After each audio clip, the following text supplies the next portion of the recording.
Oke, assalamualaikum warahmatullahi wabarakatuh. Perkenalkan, nama saya Chandra Jaya Mahendra, kelas KS2 SDN. Oke, di kesempatan kali ini saya akan mempresentasikan tentang analisis lingkungan internal. Oke, langsung saja.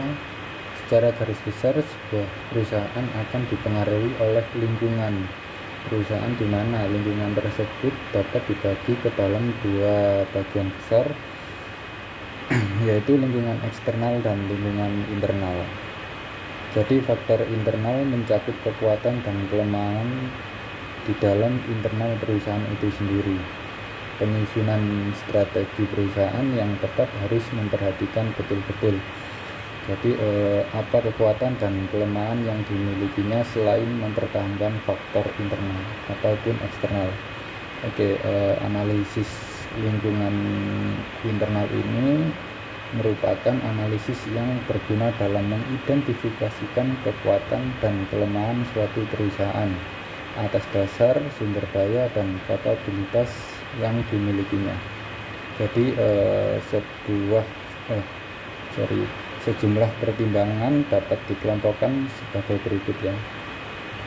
Jadi yang pertama di sini faktor-faktor internal. Faktor-faktor internal itu di situ ada kekuatan, kelemahan, dan kemampuan bersaing organisasi. Yang kedua ambisi pribadi. Yang selanjutnya filosofi bisnis dan keyakinan para manajer. Yang ketiga pengaruh nilai-nilai yang diyakini bersama dan budaya perusahaan terhadap strategi. Yang keempat faktor-faktor eksternal, yaitu peluang dan ancaman ya. Yang kelima daya tarik industri dan kondisi persaingan. Selanjutnya ada pertimbangan sosial, politik, dan peraturan. Oke, selanjutnya next, analisis lingkungan internal. Di sini ada 5 hal yang ingin dicapai ya dalam sebuah perusahaan. Yang pertama itu untuk menilai apakah strategi sekarang telah berjalan. Yang kedua, apa kekuatan maupun kelemahan. Yang ketiga, apakah harga jual dan biaya perusahaan cukup bersaing. Yang keempat, seberapa kuat posisi bersaing perusahaan. Yang selanjutnya yang kelima, isu-isu strategis apa yang dihadapi perusahaan. Oke, next. Jadi di sini analisis internal atau internal assessment. Tujuan analisis lingkungan ini adalah untuk dapat mengerti dan memahami lingkungan organisasi sehingga manajemen akan dapat melakukan reaksi secara tepat terhadap sebuah perusahaan. Selain itu, agar manajemen mempunyai kemampuan merespon berbagai isu kritis mengenai lingkungan yang mempunyai pengaruh yang cukup kuat terhadap perusahaan. Lingkungan internal. Jadi lingkungan internal ialah lingkungan dalam perusahaan yang perlu diidentifikasi kekuatan dan kelemahannya, yang meliputi diantaranya yang pertama ada relationship among the functional areas of business. Selanjutnya manajemen, ada marketing, ada finance, accounting, production atau operation, dan seterusnya ya di sini.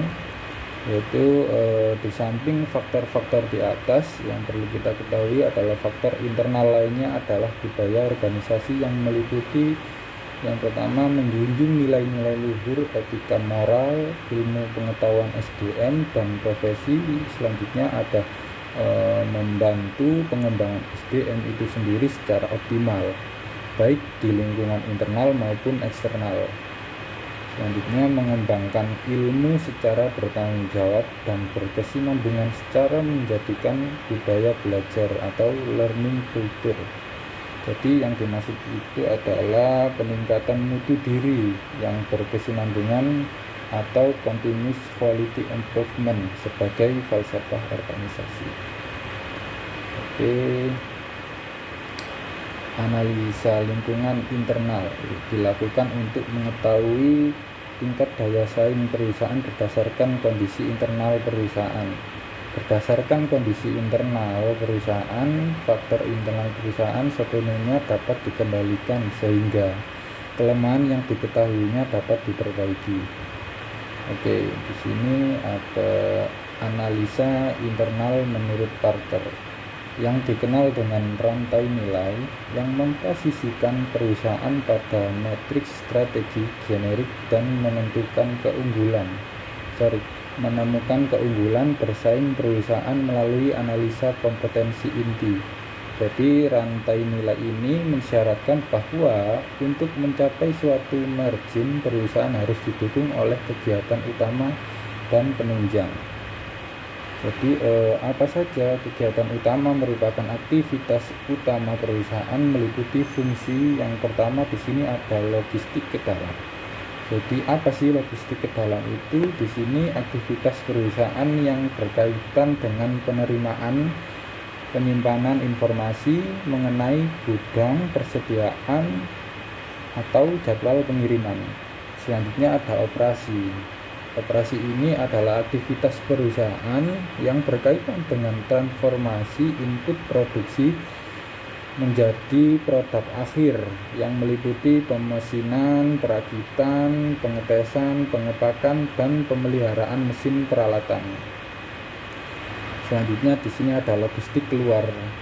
Logistik keluar ini adalah aktivitas perusahaan yang berkaitan dengan pengumpulan, penyimpanan, dan distribusi produk ke konsumen. Selanjutnya pemasaran dan penjualan. Itu menyediakan fasilitas sehingga konsumen dapat membeli produk dan mencakup pula kegiatan seperti periklanan, penjualan, penentuan harga, jalur distribusi, dan promosi. Selanjutnya yang terakhir di sini ada pelayanan. Pelayanan ini menyediakan untuk memelihara, dalam hal ini nilai dari produk yang mencakup instalasi, pelatihan, penyediaan suku cadang, perbaikan, dan pemeliharaan. Oke, next. Di sini ada fungsi penunjang merupakan aktivitas pendukung perusahaan yang meliputi ada pengadaan, pengembangan teknologi, manajemen sumber daya manusia, infrastruktur perusahaan, dan selanjutnya ya. Jadi di sini yang dimaksud pengadaan ini merupakan fungsi dari bagian pengadaan yang mencakup semua prosedur pembelian dengan pemasok yang melibatkan antar perusahaan. Selanjutnya pengembangan teknologi.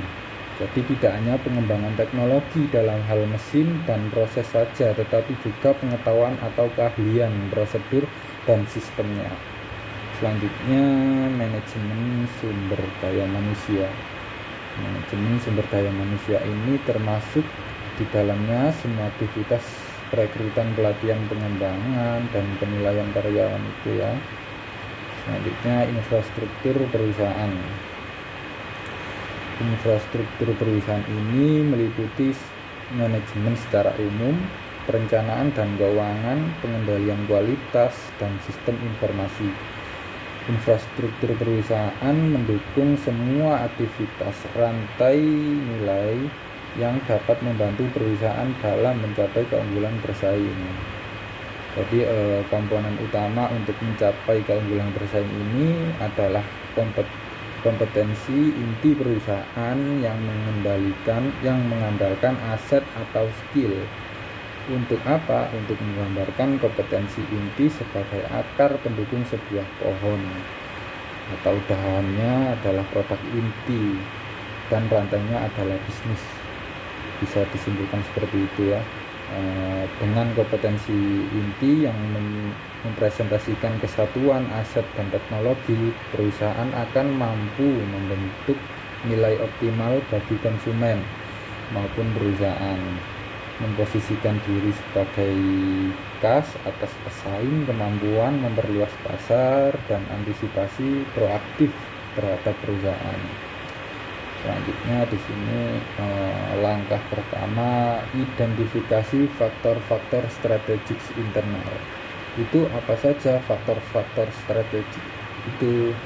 Jadi di mana dan dari mana berasal yang perlu dievaluasi secara teliti. karena merupakan kekuatan dan kelemahan dan sebagai landasan bagi strategi. Dan langkah kedua dan ketiga ini adalah evaluasi faktor-faktor strategik internal. Jadi di sini ada 4 ya. Yang pertama, membandingkan kinerja dengan masa lalu. Yang kedua, perubahan dalam tahap-tahap evaluasi organisasi atau perusahaan. Yang ketiga, membandingkan dengan pesaing. Yang keempat, perbandingan dengan faktor-faktor kunci sukses dalam industri. Oke, next, selanjutnya analisis terhadap lingkungan umum atau eksternal. Di sini disingkat PES ya, atau politik, ekonomi, sosial, dan teknologi. Merupakan susunan kekuatan lingkungan yang mempengaruhi aktivitas bisnis. Jadi analisis PES ini membantu seorang manajer perusahaan maupun pemimpin organisasi untuk menyusun gambaran yang komprehensif dan logis mengenai lingkungan mereka dari berbagai aspek. Misalnya Scania, sebuah perusahaan truk multinasional dari Swedia yang dipengaruhi oleh lingkungan bisnisnya. Pada gilirannya, hal ini akan mengarahkan sebagaimana pengambilan keputusan strategi dan operasional perusahaan. Di beberapa determinan ini yang mempengaruhi misalnya aspek desain truk yang harus memenuhi standar Euro dan efisiensi bahan bakar. Sementara faktor lainnya adalah fluktuasi dalam nilai kurs Swedia. Di sini kita lanjut saja ya. Selanjutnya, faktor-faktor yang terdapat dalam lingkungan eksternal antara lain. Di sini ada faktor ekonomi. Oke, faktor ekonomi ini berkaitan dengan sifat dan arah perekonomian, di mana perusahaan berada. Setiap perusahaan harus mempertimbangkan tren ekonomi pada segmen yang mempengaruhi industrinya, karena pola konsumen dipengaruhi oleh kemakmuran relatif dari berbagai segmen pasar. Faktor ekonomi yang harus dipantau oleh manajer adalah kecenderungan konsumsi, tingkat pendapatan bersih, ketersediaan kredit, tingkat inflasi, serta tren pertumbuhan produk nasional. Selanjutnya, faktor sosial dan demografi. Jadi faktor sosial yang mempengaruhi perusahaan meliputi kepercayaan, nilai, sikap, opini, dan gaya hidup masyarakat yang berkembang dari kondisi budaya. Ekologi, demografi, agama, pendidikan, dan etnis. Ketika sikap sosial berubah, permintaan akan berbagai jenis pakaian, hiburan, makanan, dan buku pun berubah. Kekuatan sosial bersifat dinamis. Salah satu perubahan sosial adalah masuknya sejumlah besar wanita ke pasar tenaga kerja. Jadi faktor demografi ini yang penting diperhatikan adalah ukuran populasi, juga struktur usia, distribusi geografis maupun etnis, dan distribusi pendapatan. Dalam menganalisis faktor demografi ini, perusahaan harus menganalisis dengan basis global, bukan hanya dengan basis domestik. Selanjutnya, faktor politik dan hukum. Oke, arah dan stabilitas dari faktor politik dan hukum merupakan pertimbangan utama bagi manajer dalam merumuskan struktur perusahaan. Faktor politik menentukan parameter hukum dan aturan di mana perusahaan harus beroperasi. Jadi faktor politik yang berpengaruh kepada perusahaan berupa keputusan perdagangan, undang-undang anti monopoli, pengenaan pajak, penentuan upah minimum, kebijakan polusi, penentuan harga, dan tindakan yang lain bertujuan untuk melindungi karyawan biasanya dan juga konsumen, masyarakat, dan lingkungan. Faktor teknologi. Jadi suatu perusahaan harus menyadari perubahan teknologi yang mungkin mempengaruhi bisnisnya. Kemajuan teknologi dapat menciptakan produk baru. Perkembangan produk ini serta membuat barang atau jasa menjadi cepat usang. Jadi segmen teknologi meliputi institusi dan aktivitas-aktivitas yang terlibat dalam menciptakan pengetahuan baru ya, dan menerjemahkan pengetahuan itu ke output, produk, proses, dan materi-materi baru. Oke. Selanjutnya faktor ekologi. Faktor ekologi ini faktor merupakan hubungan timbal balik antara perusahaan dengan makhluk hidup. Jadi kemudian ada faktor global. Faktor global ini meliputi pasar global baru yang relevan, pasar global yang sedang berubah, peristiwa-peristiwa politik yang terpenting, dan karakteristik kultural dan institusional yang menentukan pasar global. Jadi next ya. Jadi kebanyakan perusahaan itu menghadapi lingkungan eksternal yang berkembang semakin keras, kompleks, dan membuat penafsiran semakin sulit untuk menangani data-data lingkungan yang tidak lengkap ini, dan seringkali ambigu, dan untuk meningkatkan pemahaman mereka akan lingkungan umum perusahaan melibatkan diri dalam suatu proses yang disebut sebagai analisa lingkungan eksternal. Jadi proses tersebut yang harus dilakukan secara kontinu terdiri dari 4 aktivitas ya di sini teman-teman.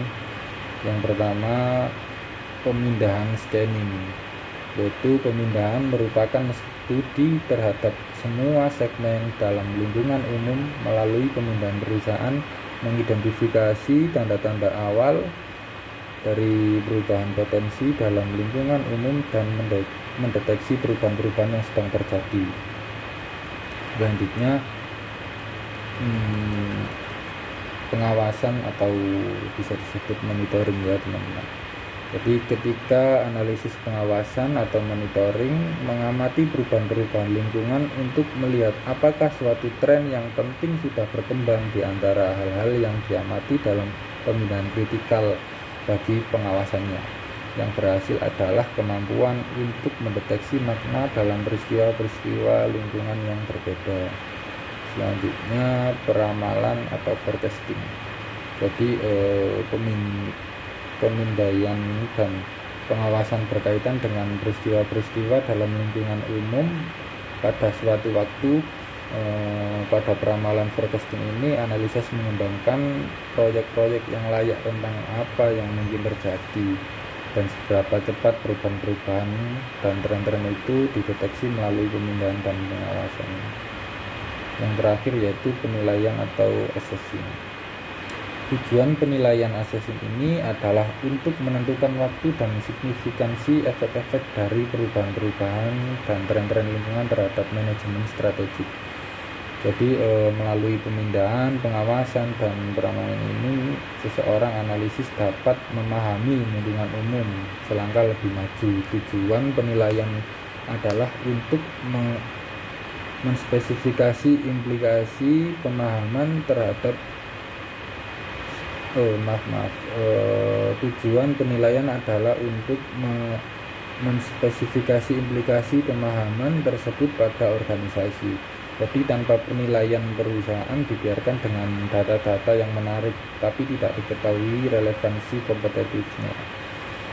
Oke, mungkin ini saja yang bisa saya sampaikan ya, kurang lebih salah kata mohon maaf, dan terima kasih. Wassalamualaikum warahmatullahi wabarakatuh.